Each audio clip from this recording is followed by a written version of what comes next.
Muy buenos días con todos. Me presento, mi nombre es Adrián Montalvo, soy un estudiante de la Universidad de las Américas de la carrera de Administración de Empresas y el día de hoy realizaremos un tutorial del manejo de Project, es decir, los primeros pasos que se debe dar para gestionar este programa, y lo haremos tomando en cuenta el ejemplo presentado en el texto Administración Exitosa de Proyectos. Entonces lo que vamos a hacer es replicar el ejemplo que ahí nos muestra, utilizando todas las funciones y mostrando cómo utilizar cada una de ellas. Entonces, bueno, para empezar, vamos a abrir nuestro archivo project. Vamos a empezar un nuevo proyecto en blanco. Como es un programa de Office, tendrán ya un poco de conocimiento, se ve parecido a los demás programas. Entonces empezaremos con un proyecto en blanco. En este proyecto en blanco vamos a trabajar todos los detalles y los pormenores que nos piden. Entonces, para tener una visión clara, una primera visión de qué vamos a manejar en cada uno de los espacios del proyecto, aquí tenemos el espacio para ingresar el nombre de la tarea que vamos a gestionar, la duración de la misma, cuándo va a comenzar, cuándo va a terminar, cuáles van a ser las actividades predecesoras, es decir, las actividades que necesitan ser completadas antes de que una nueva actividad pueda comenzar, es decir, aquí vamos a poder gestionar la conexión que va a haber entre actividades, el nombre de los recursos, es decir, qué personas van a hacer qué actividades. Una vez que conocemos ya los campos básicos de nuestro programa Project, vamos a empezar con el proyecto como tal, por lo cual vamos a irnos a archivo e información. Vamos a darle la información a nuestro proyecto en principio, vamos a irnos a la pestaña de información del proyecto, a propiedades avanzadas, y aquí pondremos la información de resumen. En este caso nuestro proyecto se va a llamar Consumer Market Study, entonces ponemos el nombre. Y en este caso el autor va a ser Adrián Montalvo, el asunto va a ser ejemplo.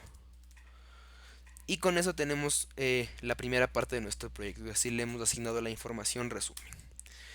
Regresamos a nuestro programa y vamos a empezar con las especificaciones de nuestro proyecto. Con esto me refiero a la parte del calendario, cuándo va a empezar el proyecto, cuándo va a terminar el proyecto.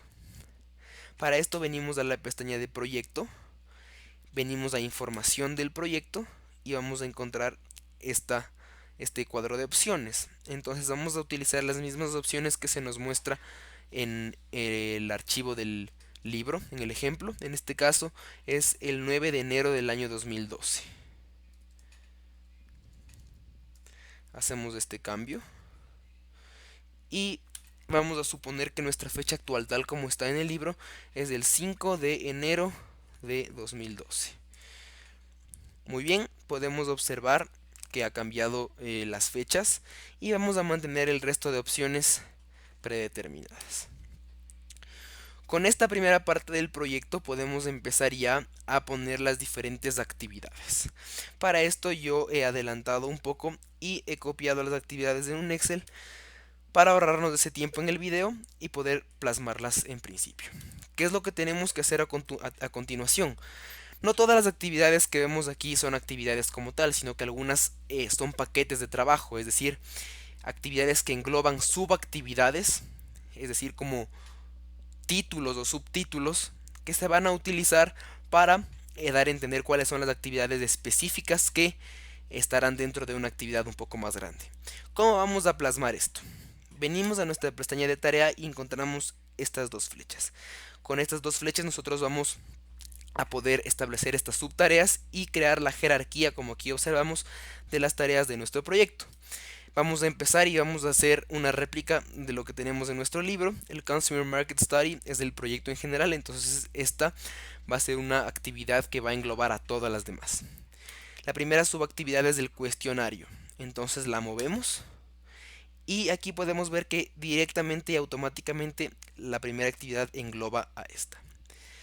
Diseño va a ser una subactividad del cuestionario, entonces la movemos y la tendríamos que mover en este caso dos veces para que se entienda la jerarquía. Estas cinco actividades subsiguientes van a ser parte del diseño, entonces igual las agrupamos para que sean parte del diseño.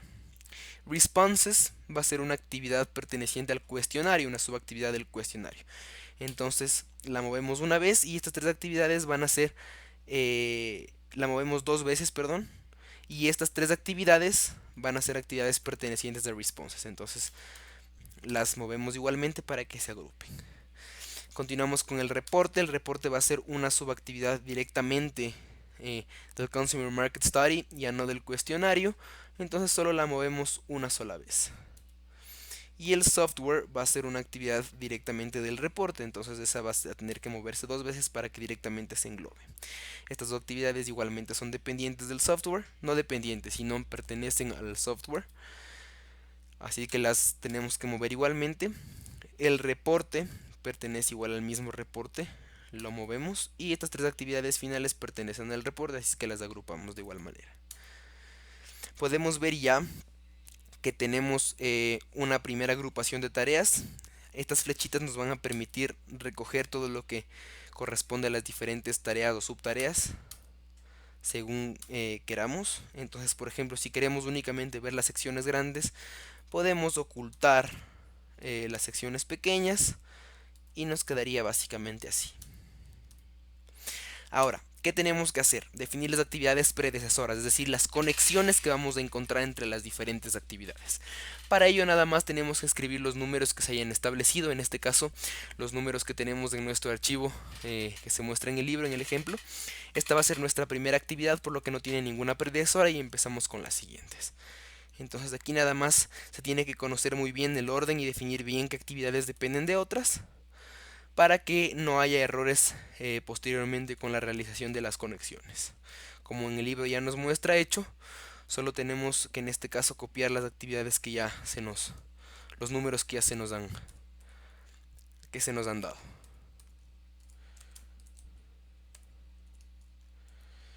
Bien, hemos establecido ya las conexiones y ahora tenemos que establecer el nombre de las personas o de los recursos que va a realizar cada actividad.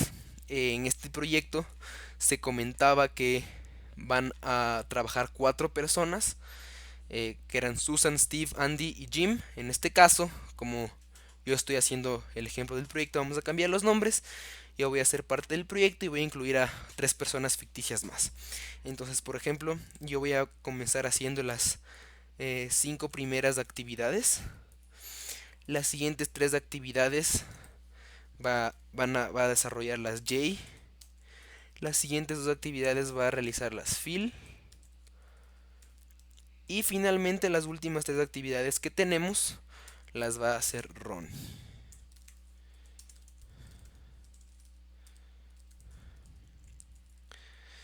Como podemos ver, se han asignado recursos únicamente a las actividades, no a los grupos de actividades, ya que estas son actividades que engloban a las actividades que realmente son las que van a hacerse. Por eso los paquetes de trabajo en global no tienen ningún nombre de ninguna persona. A continuación, tendríamos nada más que ver cómo se plasmó nuestro diagrama de red. Es decir, cómo quedaron establecidas las conexiones una vez que ya tenemos las actividades predecesoras y las personas que van a desarrollarlas. ¿Cómo cambiamos esta vista? Venimos a nuestro diagrama de Gantt, es decir, en tarea, diagrama de Gantt. Aquí vamos a tener diferentes vistas de todo lo que vamos a poder observar dentro de nuestro proyecto. En este caso queremos el diagrama de red. Nos dirigimos acá y podemos ver exactamente cómo se ve, cómo están las conexiones. Justamente este fragmento es del que se nos muestra en el libro. Entonces, por el momento la situación está todo en orden. Regresamos a nuestro diagrama de Gantt. Y en efecto, aquí podemos también identificar algunos elementos que no son propósito de este video, pero que lo explicaremos a continuación en otros videos. Por ejemplo, ¿qué significan estos muñequitos? Estos muñequitos representan que hay una sobreasignación de recursos y que tenemos que hacer algo para que esa tarea pueda ser desempeñada por otras personas, o cambiando los tiempos o buscando diferentes soluciones que se tiene para poder solventar el problema de la sobreasignación de recursos. Finalmente, una vez que hemos planteado ya la línea base del proyecto, tenemos que guardar esta línea base justamente para a futuro, cuando se lleve a la práctica el proyecto, se pueda comparar con lo que se planeaba, o eventualmente se tenga como una plantilla de inicio con lo que se va a trabajar en este proyecto. ¿Cómo hacemos esto? Nos vamos a la pestaña de proyectos, vamos a irnos a la opción establecer línea base Y en establecer línea base ponemos establecer línea base. Tenemos estas opciones, las dejamos igual y guardamos. Y bien, tenemos el proyecto listo. Entonces no nos queda más que guardar el proyecto y hemos topado todos los puntos correspondientes al ejemplo del libro para tener las primeras pautas del manejo del software project. Lo guardamos.